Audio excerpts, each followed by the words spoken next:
Coucou et bienvenue sur ma chaîne. Alors aujourd'hui on se retrouve pour vous présenter 5 façons d'utiliser le die 6X, ou je vais appeler ça poinsettia. C'est un die ajouré et une abonnée m'a demandé si je pouvais faire une vidéo à ce sujet. Donc je vous invite à rester si la vidéo vous intéresse. Donc dans un premier temps, on va s'attaquer à un fond avec des encres. Donc franchement, je me suis pas vraiment cassé la tête sur ce sujet-là. J'ai pris tout simplement le packaging et j'ai essayé de le reproduire tout simplement. Donc là, j'utilise mes encres Distress avec des mousses ou des brosses. Vous faites comme vous pouvez avec les encres que vous avez à la maison. Pas besoin d'acheter spécialement des Distress pour ça. Moi, c'est que voilà, j'ai ça, donc je travaille avec ça. Et donc, tout simplement, j'essaye d'obtenir un certain dégradé, on va dire, pour que ça fasse assez joli. Mais vous verrez qu'avec le dye par-dessus, même si on loupe un peu son dégradé, c'est vraiment pas grave. Donc ça, c'est une des façons de faire. Donc tout simplement, j'ai utilisé une double carte. Je suis venue appliquer mon die sur une partie et sur l'autre, je fais ma décoration avec l'encre à l'intérieur et vous verrez ensuite, je vais venir la coller. Donc là, par contre, ça ne sera pas une double carte. Si jamais vous voulez faire une double carte, bien entendu, ce que vous allez travailler ici, il faudra tout simplement la coller sur une double carte. Moi, je voulais faire au plus simple, c'était vraiment pour vous donner des pistes d'inspiration pour pouvoir voilà, utiliser ce die qui est vraiment très joli. Donc pour ici, comme les encres Distress, vous le savez, vous ne le savez pas, je vais vous le dire, ce sont des encres à base d'eau.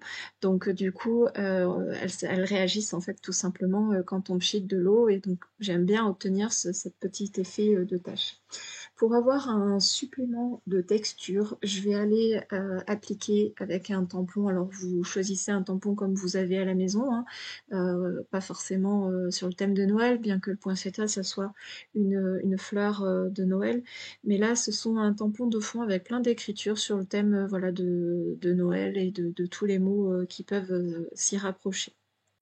C'est une technique qui est vraiment très facile à faire et accessible totalement aux débutants, pour peu que vous ayez un peu des tampons. Et encore, franchement, le tampon de fond, c'est pas une obligation. Vous pouvez aussi utiliser un papier à motif. Et pour ce qui est des meilleurs vœux, vous pouvez aussi très bien l'écrire à la main. Donc vraiment, c'est une carte qui est très facile à faire, qui est très rapide aussi également. Donc voilà, j'hésite pas à utiliser quelque chose d'un peu lourd pour bien coller. Et j'hésite pas non plus, des fois ça arrive quand on colle deux papiers comme ça, qu'il y a un léger décalage, donc on n'hésite pas non plus à venir détourer au besoin. Pour finaliser un peu la carte, parce que bon, moi le côté un peu clean comme ça, j'ai un peu de mal, même si voilà, j'arrive quand même à en faire, mais je trouvais que la carte était un petit peu vide. Donc là, je viens rajouter un trait fin doré avec ma règle sur tout le contour. Si vous n'êtes pas très à l'aise avec la distance, vous pouvez toujours le mesurer avec un crayon de papier que vous venez gommer ensuite. Moi, en général, pour ce genre de choses, j'ai à peu près le compas dans l'œil. Donc je le fais à main levée. Mais voilà, c'est vraiment pas obligatoire. Après, vous pouvez venir faire aussi un trait à main levée qui soit pas droit. Et c'est très joli aussi. Et ça apporte une petite finition, je trouve, aux cartes ou aux créations dans ce style-là. Je trouvais que la carte était un petit peu vide, un petit peu trop blanche à mon goût. Donc j'ai voulu rajouter des petites demi-perles. Alors plus ou moins grosses, j'ai essayé de varier un peu avec les tailles, histoire de faire à peu près correspondre sur la découpe. Après, en y réfléchissant, c'était peut-être un petit peu trop. J'aurais peut-être pu faire ça juste à l'encre. Mais c'est vrai que bon, j'aimais bien rajouter un peu de volume quand même sur la carte. Après, bon, voilà, chacun ses goûts. Dites-moi ce que vous en pensez, savoir si c'était de trop ou pas. Donc voilà, moi j'aime bien quand même cette carte, mais c'est vrai que j'ai un petit doute par rapport à ces demi-perles que j'ai rajoutées. Peut-être que j'aurais dû en mettre que des petites pour que ça soit un peu plus discret, mais enfin bon, voilà, c'était pour ajouter une petite touche aussi originale. Pour la seconde idée, je vous propose de faire une pochette ajourée, alors ou pas, parce que vous pouvez aussi rajouter un calque derrière.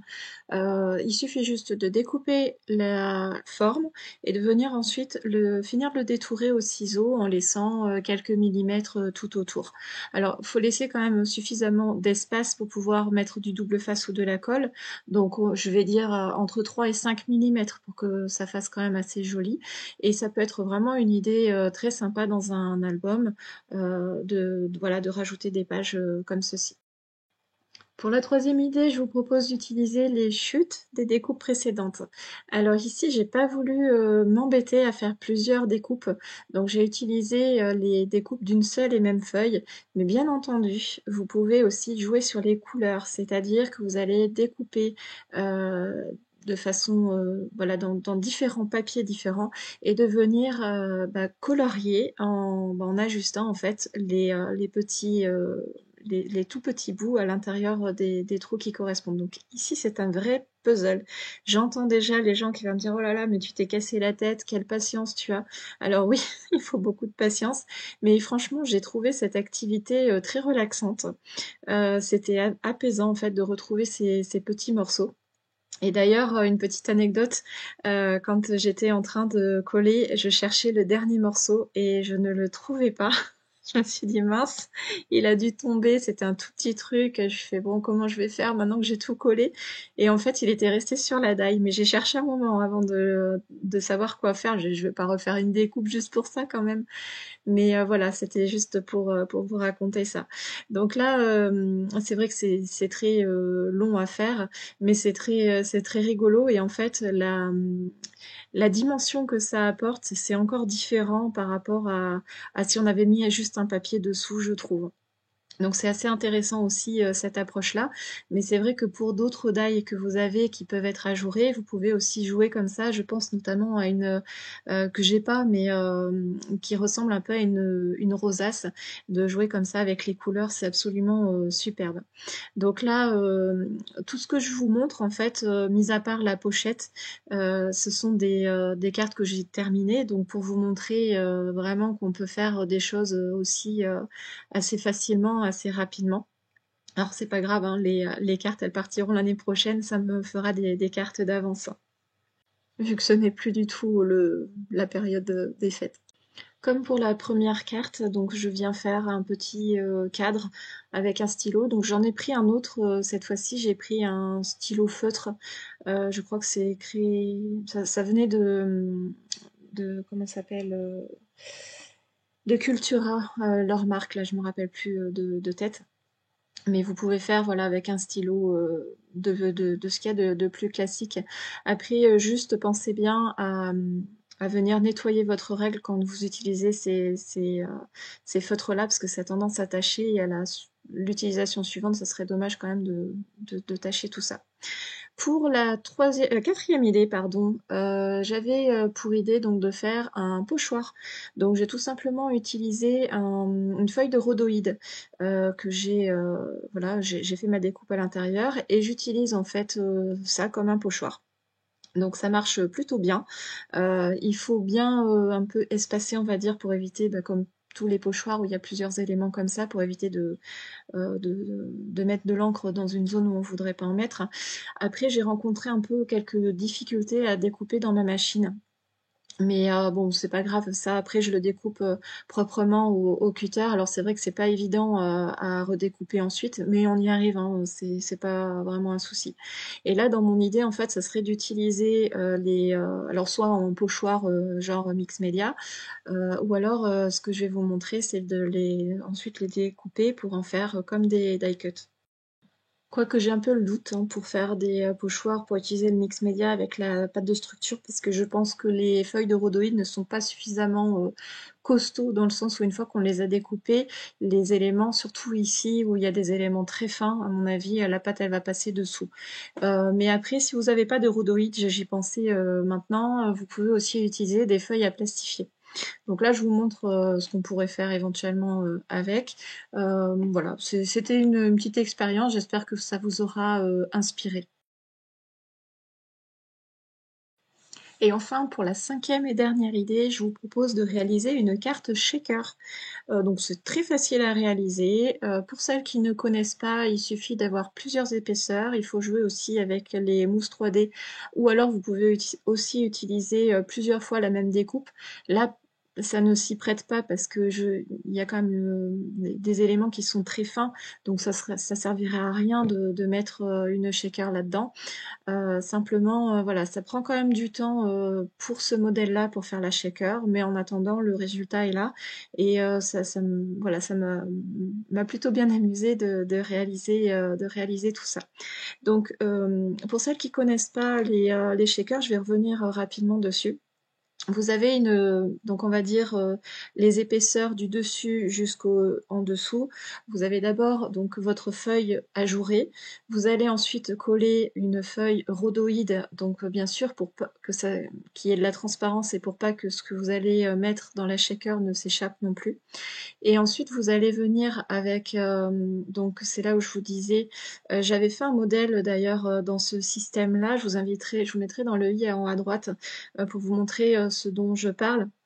En fait, vous découpez le motif plusieurs fois et c'est ça en fait qui vous sert à voir l'épaisseur. Donc quand vous avez des petits modèles comme la vidéo que vous allez voir, ça marche très bien. Pour ce modèle-là, ben, malheureusement on est obligé de passer par le long collage de mousse 3D. Donc c'est vrai que j'en ai eu pour un moment parce que j'avais pas forcément des grandes bandes à faire. J'ai fait avec ce que j'avais à la maison. Il faut vraiment pas s'inquiéter pour ça. Et une petite astuce, il faut, comment on appelle ça, enlever l'électricité statique. Donc moi j'ai un petit coussin pour ça, c'est le coussin que j'utilise quand je fais ma poudre embossée, mais ça marche plutôt bien aussi pour ce genre de choses. Donc dans les shakers, le but du jeu, c'est de mettre des petites choses qui vont pouvoir bouger. Donc voilà pourquoi on appelle ça shaker. Donc on met des paillettes, on peut mettre des sequins, on peut mettre des perles. Après, tout dépend de l'épaisseur que vous allez mettre. C'est sûr que si, là comme ici, j'ai voulu vous faire un exemple, mais c'était pas suffisamment haut pour que je puisse mettre des perles. Donc je me suis contentée de mettre voilà, des microbilles, des petites choses voilà, qui sont très fines. Donc là, mes microbilles, elles se sont un peu baladées, mais voilà, dans le sens, j'ai quand même bien visé, on va dire.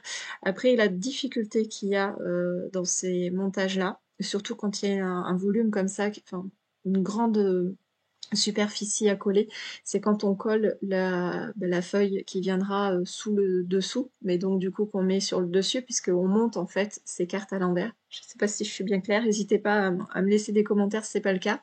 J'y reviendrai peut-être plus en détail dans une prochaine vidéo. Là, c'était pas vraiment le sujet.